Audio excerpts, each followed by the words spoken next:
I'm here at L'Abri Fellowship to ask James Paul about his new book, What on Earth is Heaven?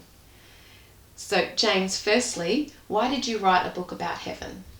Well, it all started when I was on a flight to Warsaw about 25 years ago. And I was waiting to take off, and I don't like flying.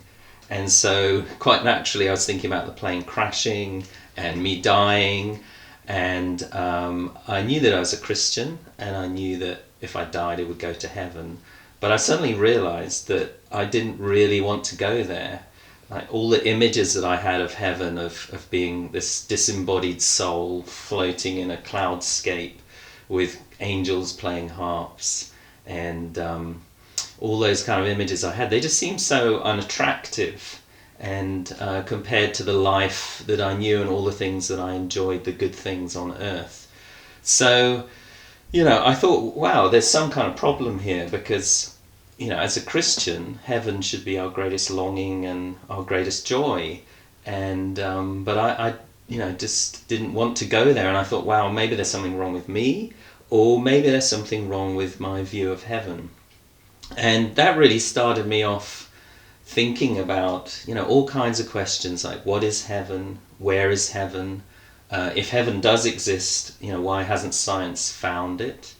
What happens to us when we die, and ultimately sort of what does heaven have to do with our life here now on earth.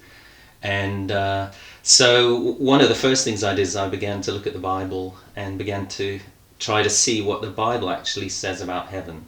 Okay. And when you began to do that, what did you find the Bible said?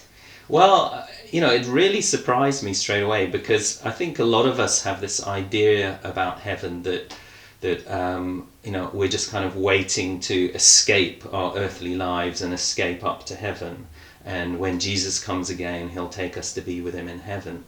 But when I began to look at the Bible, I actually saw that right throughout the Bible, from Genesis right to the end of the Bible in Revelation, the movement is not from earth to heaven, but actually from heaven to earth.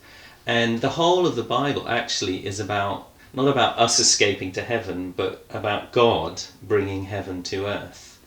And you see this right through, say in the Old Testament, you think about God giving his law at Mount Sinai from heaven to earth, and then God coming from heaven to earth to dwell in the tabernacle or in the temple in Jerusalem. And in the New Testament, you see this most clearly in Jesus himself, because he is the man who has come from heaven to earth. He is heaven and earth combined in one person. And it's through him that God is going to bring heaven and earth together. So the whole story of the Bible isn't this kind of escaping our earthly lives into a heavenly paradise, but it's actually about God bringing heaven to earth. And of course, what prevents heaven and earth combining is the human heart that has rebelled against God. And that's where the death and the resurrection of Jesus comes in. And you just see this story again and again. For example, many people think about the ascension of Jesus, that when Jesus ascended to heaven and then one day we'll go to be with him. But it's interesting at the ascension, when the disciples are left staring into the sky, these two angels appear to them, and the angels, the message isn't Jesus has gone to heaven, you'll go there with him. Their message is one day Jesus is going to come back and bring heaven and earth together. And that's what we see right at the end of the Bible in the book of Revelation, where we see the city of God coming out of heaven to be on earth. Yeah.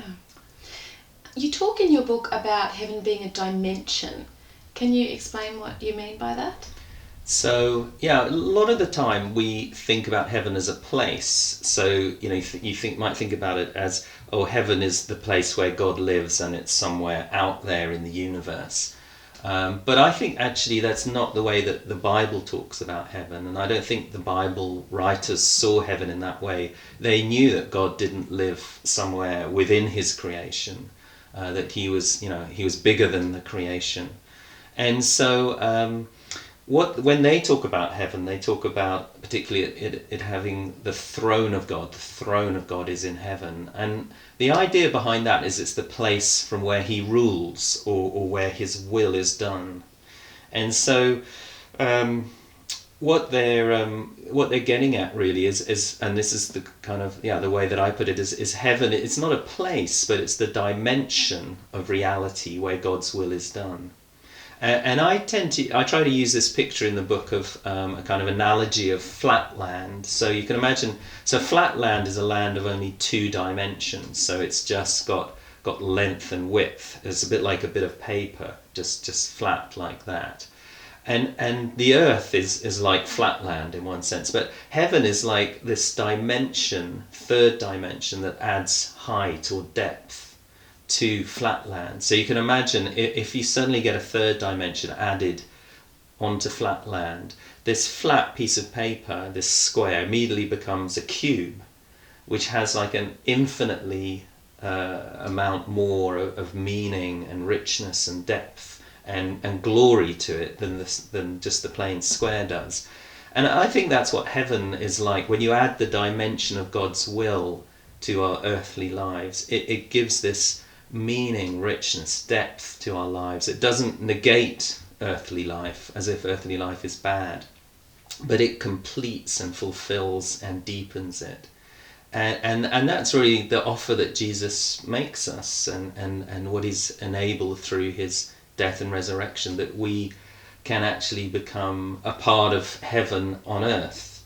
That we can in a sense become expanded from just 2-dimensional beings into this 3rd dimension, the dimension of God's will, and that's the invitation that Jesus makes to us. When's your book coming out, Jim? Well, IVP are publishing it, and it's going to be out in February in the UK and in April in the USA. Great, thank you. Thank you.